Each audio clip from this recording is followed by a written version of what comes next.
Hi, this is Dr. Gregory Sadler. I'm a professor of philosophy and the president and founder of an educational consulting company called Reason.io, where we put philosophy into practice. I've studied and taught philosophy for over 20 years, and I find that many people run into difficulties reading classic philosophical texts. Sometimes it's the way things are said or how the text is structured. But the concepts themselves are not always that complicated, and that's where I come in. To help students and lifelong learners, I've been producing longer lecture videos and posting them to YouTube. Many viewers say they find them useful. What you're currently watching is part of a new series of shorter videos, each of them focused on one core concept from an important philosophical text. I hope you find it useful as well. One of the most often read and discussed, both by those who love it and those who hate it, and of course those who are being introduced to it for the first time, parts of Thomas Aquinas' Summa Theologiae happens very early in the work. It's in the first part, the second question, the third article, and it asks the question and provides answers to it: does God exist? This is the article where Thomas introduces the famous 5 ways, the 5 paths, viae, right? And each of these is supposed to provide an argument from effects, or if you prefer, a posteriori as opposed to a priori, right? It's supposed to provide an argument that God exists. And each of them culminates with, this is the case, something of this nature exists, and that is what we call God. Now, Thomas is going to, as always, consider some objections first, and then go into his own view, and then provide responses to the objections. And it's very interesting to see what's packed into this article.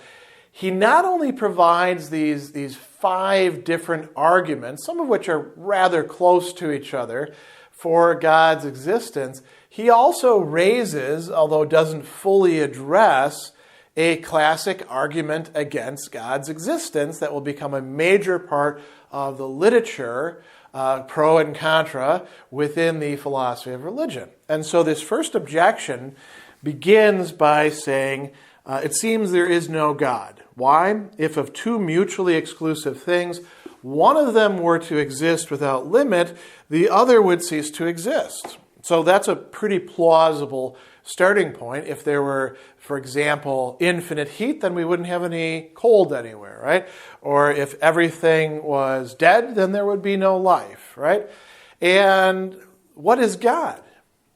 Well, among the things that people say about God is that God is infinitely good. Or they'll even go further and say God is infinite goodness. God is goodness itself, from which all other goodnesses flow. You can't put a limitation on it, as you can with pretty much every other kind of goodness. So, you see where the reasoning is going there, right? There can't be any evil. But we look around, and you don't have to go very far, and we discover all sorts of evil, all sorts of bad things, all sorts of malum in Latin, a word that can do double duty as evil or as bad, right? So if that's the case, then there isn't any God. This is actually an argument against God's existence that he's considering at the beginning. Then he goes on and he brings up another interesting idea, which in a certain way anticipates the often quoted Occam's razor, right? Which is not actually saying that the simplest solution is always the best, but rather that entities are not to be multiplied beyond necessity. And you could see this as a sort of instance of that, a special case. He says, if a few causes fully account for some effect, don't seek any more. You shouldn't look for additional ones. You're just complicating things in that case. Now, what about the world? Can we look at the things in the world? Can we look at the world itself and say the causes that we know, or at least can presume, there'll be similar causes to what we already do know, do those provide an adequate explanation for why things are the way they are and whether they exist or not and whether they disappear or how they're related to each other? Break it down into 2 different kinds of things. There are the things that are natural, frogs, for example, or mosquitoes, or your body itself. And then there are the things that are human created, the things that are, as he says, here we go. They are contrived effects, right? They are a proposito, meaning they're things that somebody thought about doing. For example, this tie, or any of the clothing that I'm wearing, or the camera that I'm filming with, or the chalkboard, or, we're surrounded by human-made things, aren't we? Now, we don't need to bring in God, do we, to talk about this tie? God didn't directly fabricate this tie. Somebody wove it and then, put these things together and sewed it and cut it and then eventually, brought it to a distribution center, which went to a clothing store somewhere. And then I exchanged some money for it. And now it's around my neck here in this place. I don't need God in that picture, do I? And so the argument is, well, we don't actually need God as an extra cause for any of the individual things or for the totality of things, because all of them are satisfactorily explained by either talking about natural things that are coming from other natural things, or, as he says, ratio humana vel voluntas, human reason or human will. So that's an interesting set of challenges at the beginning. Then he brings up an objection, and this is a very famous passage that may not have been intended originally the way that Thomas is using it, but there's a long tradition of using it in this way. He says, on the other hand, the book of Exodus represents God as saying, I am who am. I am being. I am, the greatest being. Well, however we want to frame it, right? The being from which all other beings come. So then Thomas will say there are 5 ways, quinque vis, right, by which one can prove that there is a God. And I'm not going to go deep into each of these right now. Instead, I'll do an additional examination of each of these in turn on its own. But we can look at all of them, and the first 3 are actually, in some respects, kind of similar to each other, in that they all deal with saying, you have to trace something back from the things that we observe in the world to some original, let's call it cause. They're all about causality, just understood in somewhat different modalities. You trace it back to a single cause that provides an explanation for how everything got going. It could be about motion or change that is going from potentiality to actuality. You need to have some actuality that can take things out of potentiality and bring them into their own actuality. Efficient cause, nothing comes from nothing. Therefore, we can trace back as far as we want to in the order of causality, and we have to have some original first cause just as much as we need a prime mover to get everything going. Another one has to do with possibility and necessity. That is the third way. Or contingency, right? The things that we observe, like, for example, you watching me right now, purely contingent. There's nothing in the order of the universe that made it so that you had to be watching me, or that I had to exist, or you had to exist, or this tie, any of that stuff. There has to be some reason why those are the way they are, and we can't trace it back to merely possible beings. We have to trace it back to something necessary. And that one's a little bit interesting, because he even goes a little bit further and says, well, there could be some things that are necessary, but they're not the first necessary being. And we need to go all the way back to that, and that is God. The fourth has to do with levels, in Latin gradus, so you could say degrees if you like. Either one is a perfectly fine translation. If you want to get really, cognate with it, just call them grades or gradations of being. And this is a common idea, not just in Thomas Aquinas, but in ancient and medieval philosophy, theology, even literature, quite across the board, that there are different grades or levels or steps of being. So, for example, you'd have bare being, And then you'd have something like living being, and then you'd have sentient being, animals, right? And then you would have rational being on top of that, and perhaps other levels above that as well. Thomas is going to say that God is you could say, the highest grade of being, but it's going to go further than that. God is actually the reason why there's any grades of being to begin with. And then finally, the last one is really interesting. This is a bit different from the first three proofs.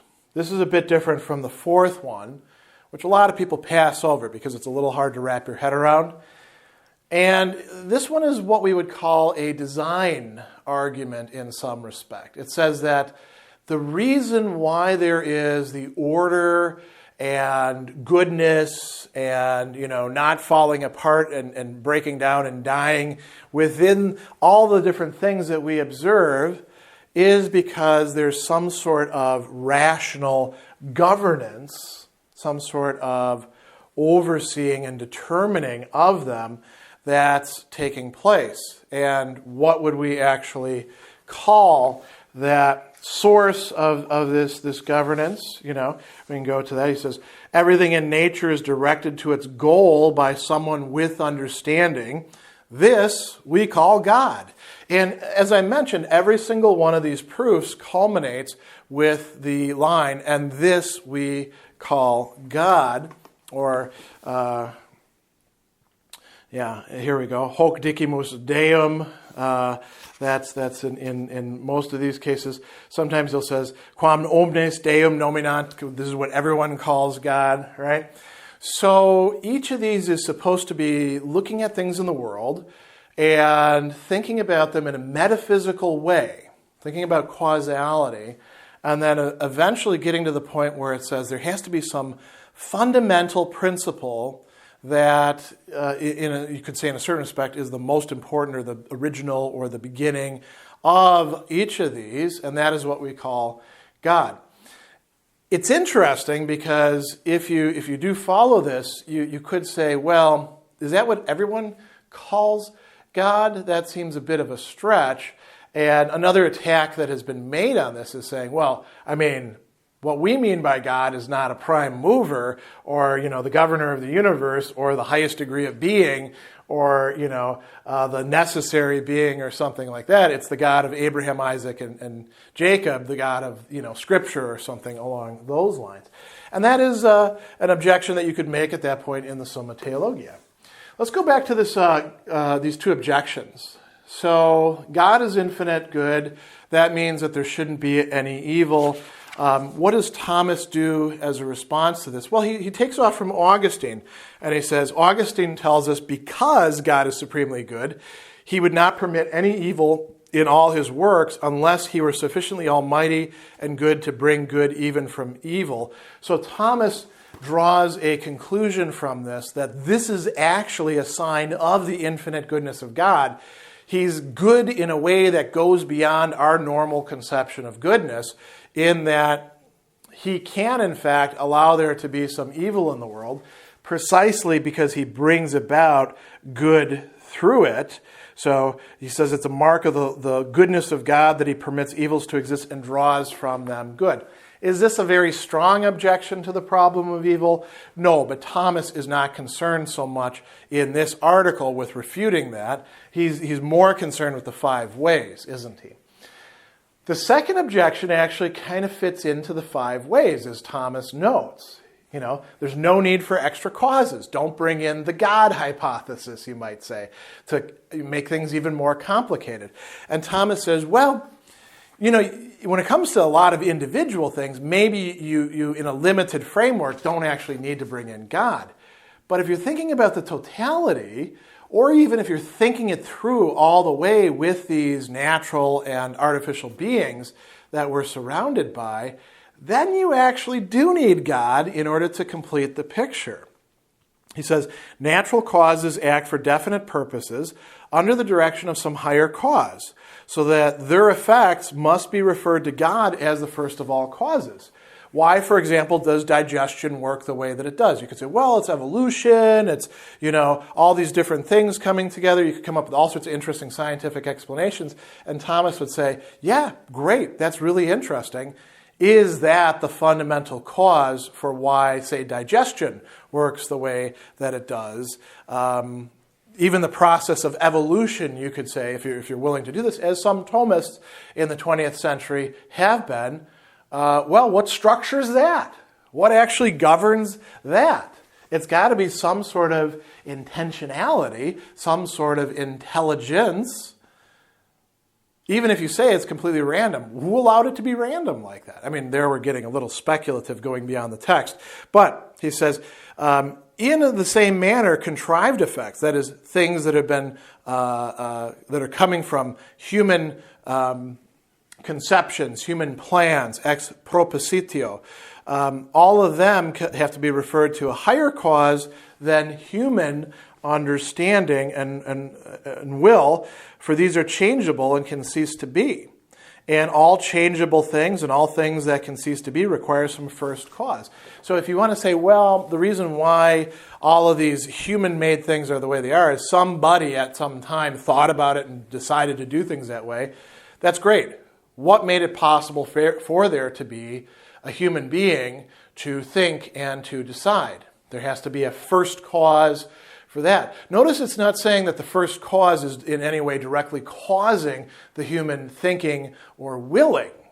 It's just saying you want human beings to do thinking and willing, you got to have a cause for that, right? And you can't trace it back indefinitely. There has to be some first cause, and this is what we call God. So the second objection actually leads right into Aquinas' 5 ways, and here's the last thing I'll say about this.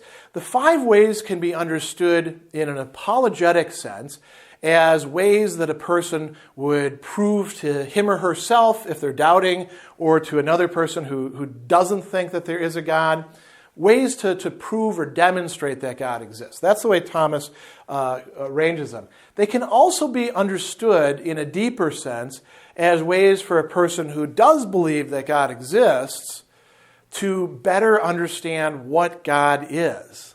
They're not providing a rich conception of what God is, of course, in saying that God is the first mover, or God is the first cause, or God is necessary being. That's not telling you a hell of a lot, but it is providing some advance in understanding of what this thing that people are calling God would in fact be. So the arguments or the ways are really providing 2 different things. There's an apologetic ground to it or purpose, and then there's, you might call it, a get to know God sort of direction to them as well.